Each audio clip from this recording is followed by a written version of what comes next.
Okey,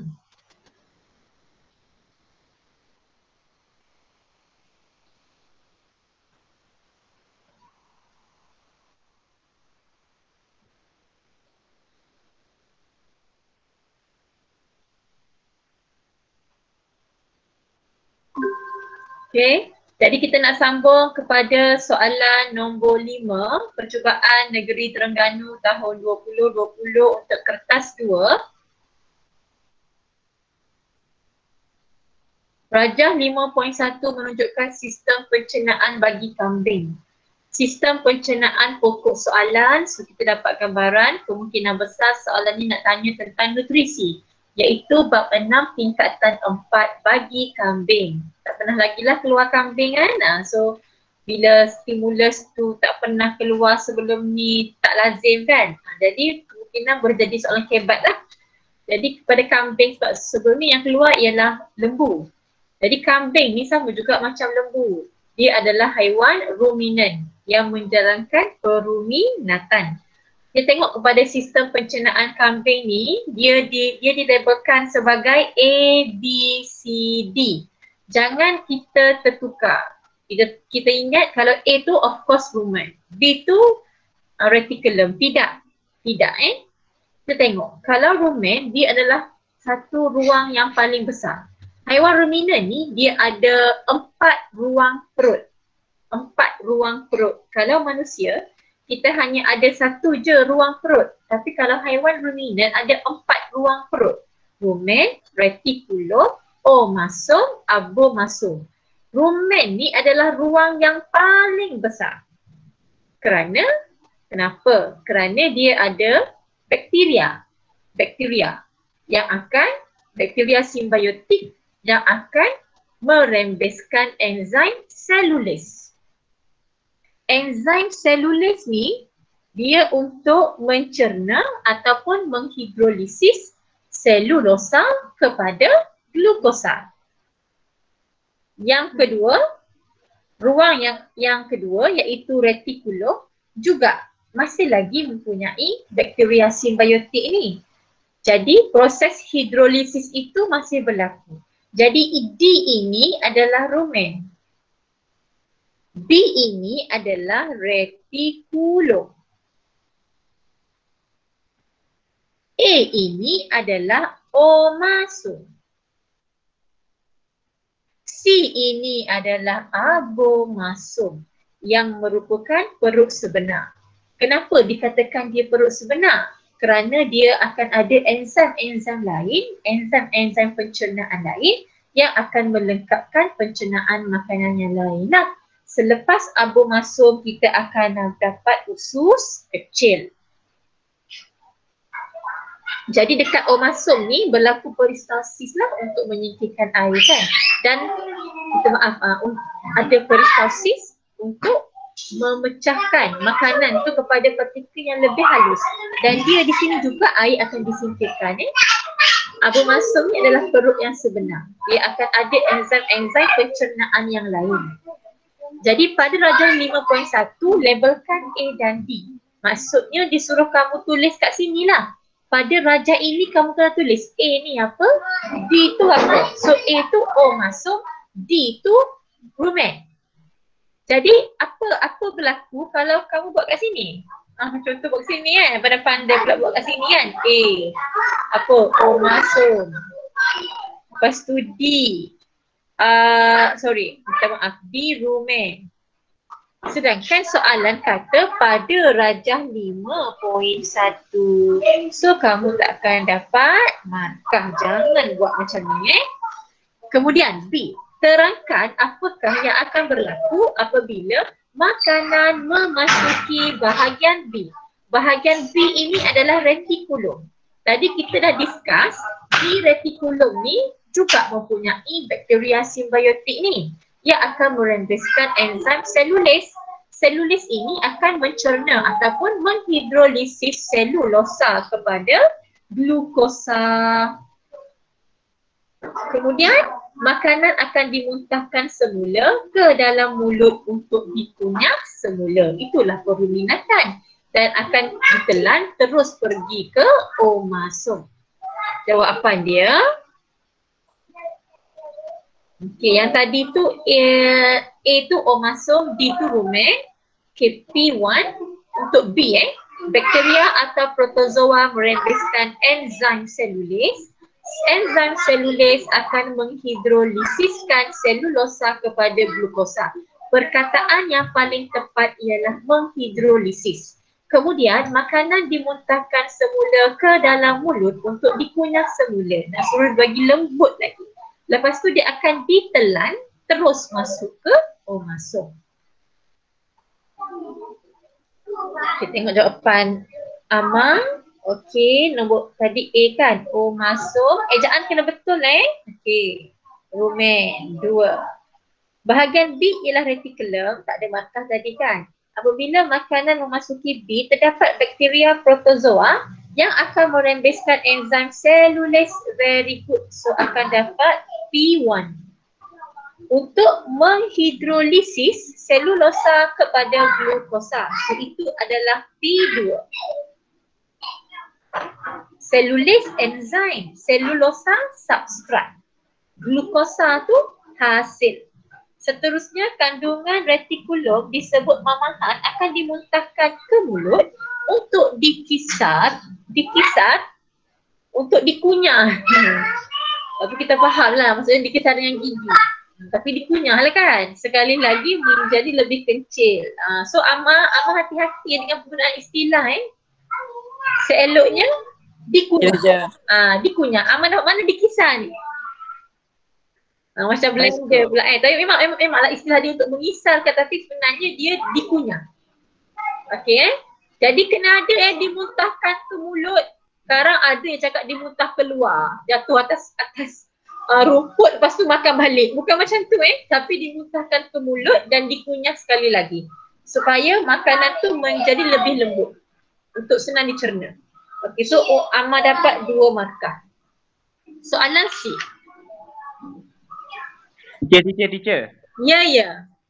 Kalau dimuntahkan kita ayat macam benda lain, macam kita dibawa ke disalurkan ke mulut semula. Disalurkan ke mulut. Biasa kita dibawa. Sebab itulah teacher kata bila kita nak tulis jawapan, kita kena hayati jawapan kita. Dibawa ke mulut tidak tepat. Disalurkan ke mulut tidak tepat. Apa lagi tadi? Perkataan yang paling tepat ialah dimuntahkan ke mulut. Dalam buku teks pun guna dimuntahkan kan. Jadi bila jawab kena hati-hati Okey, boleh Cikgu ke tadi? Okey, terima kasih. Okey, sama saya je. Okey, terima kasih cikgu. Okey, tengok soalan C. Rajah 5.2 menunjukkan sebahagian sistem pencernaan rectus norvegicus. Tak tahu apa benda, tak payah fikir. Tapi kita nampak kat sini, kita nak ajar ini adalah nama secara saintifik dia kan. Binomial kan. So rectus ini adalah genus. Yang kat belakang norvegicus ini adalah spesies. Jadi bila cara penulisan dia kena condong. Kalau tak nak condong kita kena garis. Sekarang dah condong tak payah garis lah. Okey. Tengok. Adakah ini haiwan ruminan? Cuba respon kat teacher. Adakah ini haiwan ruminan? Tidak Tak, teacher. Yes, tidak. Sebab kalau haiwan ruminan dia ada 4 ruang perut.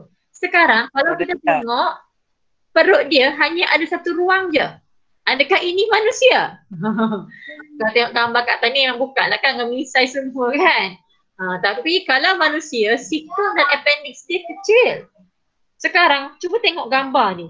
Sikum dan appendix besar ni. Kenapa sikum dan appendix ni besar? Kerana dia adalah tempat di mana tinggalnya bakteria simbiotik yang akan merembeskan enzim selulis yang akan menghidrolisis selulosa kepada glukosa. So ini adalah haiwan rodentia. Okay. Jadi kat sini katakanlah haiwan ni kan dia makan apa? Makan sayur. Dalam sayur-sayuran tu dia sel tumbuhan ni yang dia ada dalam dinding sel dia adalah diperbuat daripada selulosa. Satu gentian fiber yang sangat kuat. Selulosa ni bagaimana dia akan dihidrolisis kepada glukosa oleh enzim selulase. Yang mana dia akan dirembeskan oleh bakteria yang hidup di cecum dan appendix ni. Masalahnya, cecum dan appendix ni dia adalah selepas usus kecil. Sedangkan penyerapan nutrien tu berlaku di usus kecil. Dia tak boleh patah balik ke usus kecil, tak boleh. Dia kena teruskan perjalanan ke usus besar. Jadi keluarlah najis generasi pertama. Najis batch pertama. Batch pertama. Najis tu dia lembut, dia berair, dia warna dia cerah dan biasanya dikeluarkan pada waktu malam. Jadi najis tu dia ada nutrien. Jadi rugilah kepada haiwan rodensia ni. Jadi sebab itulah haiwan rodensia ni dia akan makan kembali najis pertama dia tu. Najis yang keluar. Najis yang keluar kali pertama. Dia akan makan balik najis yang keluar kali pertama ni. Dan jadi najis tu dia akan masuk baliklah kan ke perut dan ke usus kecil. Maka di sinilah berlakunya penyerapan nutrien tadi. Dan kemudian dia akan keluar sebagai najis, dikeluarkan sebagai najis kali kedua. Jadi najis kali kedua tu dia lebih keras, dia kering. Okay, so itu adalah ceritalah tentang rangsangan tadi. Jadi rangsangan ni sangat penting. Walaupun kamu tak ingat kan apa benda lah haiwan ni kan, tapi kamu cuba cerita sebaiknya berdasarkan gambar ni sebab pengetahuan kamu dah ada. Cuma kamu kaitkan dan tulis jawapan kamu dalam ruang yang disediakan. Pada rajah 5.2 tandakan X pada organ yang mempunyai fungsi yang sama dengan bahagian berlabel C pada rajah 5.1. So pergi balik ke 5.1 tadi, C itu adalah abu masuk. Abu masuk ialah perut sebenar. So mana perut dalam haiwan rodensia ni? Okey, so ini adalah perut. Dia suruh label tadi sebagai P P. X, minta maaf. X. Jadi jangan buat careless mistake. Kena betul-betul ikut arahan. Mesti buat X. Kemudian, next, 2. Nyatakan dua perbezaan sistem pencernaan antara organisma dalam rajah 5.1 dan rajah 5.2. Maksudnya dia nak antara haiwan ruminan dan haiwan rodensia. Kalau kamu tak tahulah, ya Allah, apa benda lah haiwan tu, apa benda lah haiwan ni, tengok gambar je, kamu akan dapat jawapan. Kalau kamu tengok tadi, rajah 5.1 ni, haiwan ni dia ada 4 ruang perut. 1, 2, 3, 4. Manakala untuk rajah 5.2, haiwan ini hanya ada 1 ruang perut. Dah dapat 1 markah. Yang kedua, kamu tengok gambar tadi. Ada nampak tak cecum dan appendix? Ada nampak tak cecum dan appendix? Tak nampak kan? Jadi cecum dia ni kecil ataupun cecum tu tiada cecum. Tapi kalau kita tengok kepada rajah 5.2 ni, cecum dia besar. Cecum dia besar. Appendix ni dekat hujung lagi ni. Kemudian kalau untuk 5.1 kan, kalau tengok pada skema yang dia bagi ni, yang paling penting lah P1, P2. Okay, kalau macam P3, P4 ni, especially P4 ni, kita pernah jumpa soalan yang lebih kurang macam ni. Kadang-kadang ada dalam skema, kadang-kadang tak ada dalam skema. Tapi tak apalah, dia minta 2 perbezaan soalan dia. So bila dia minta 2, jangan bagi lebih. Kalau bagi lebih, kita tak baca dekat bawah ni. Bagilah 2. Pilihlah yang paling tepat, yang paling penting. Iaitu perut ada 4 ruang, perut hanya 1 ruang, cecum yang kecil atau tiada cecum yang besar ataupun panjang. Jawapan amal Okey, Amanda. Salah Mai. Salah ni. Yang ni adalah sikam. Kalau perut sebenar dekat sini ni perut. X.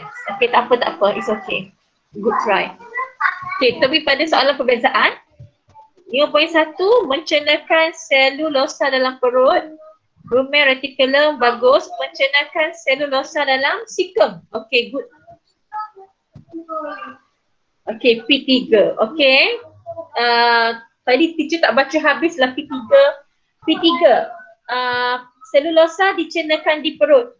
Rajah 5.2, selulosa dicernahkan di sekum. Ini penting ni. Penting juga.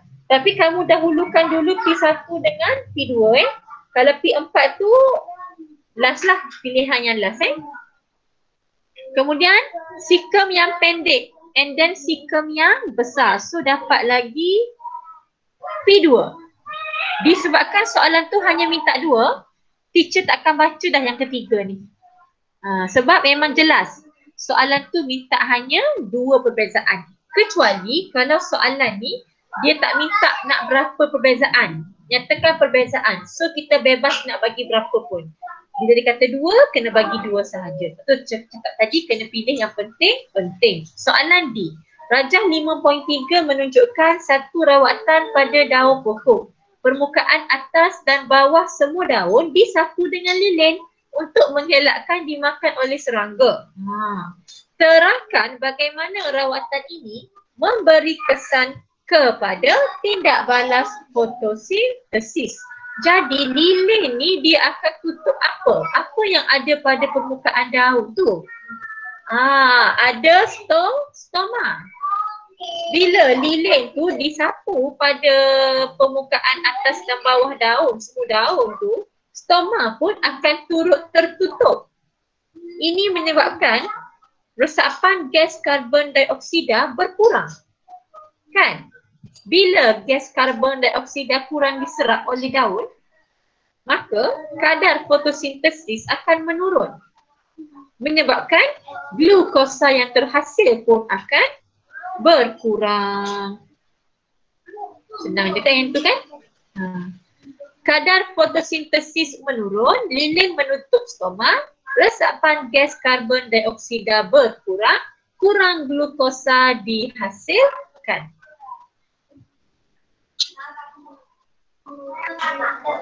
Kadar fotosintesis berkurang. Very good. So ini adalah P1. Lilin menutup liang stoma. Good. Ini adalah P2. Menyebabkan penyerapan CO2 berkurang. Itu adalah P3. Kalau boleh bagi tahulah ke dalam sel daun. Untuk menghasilkan glukosa. Ini yang bahaya bila kita buat ayat sambung-sambung panjang-panjang. Sepatutnya noktah. Lepas tu bagi tahu ini menyebabkan glukosa akan berkurang. Jadi bila Amal buat untuk menghasilkan glukosa, tak ada perkataan kurang, so tak akan dapat markah untuk P4. Kurang gas CO2 dapat meresap masuk melalui liang stoma, ini adalah repeat P3. So Amal dapat 2 markah. Oh bagus, full mark lah 2/2. Jadi kena bagi tahu glukosa yang dihasilkan akan berkurang. So last kali jawapan untuk D2.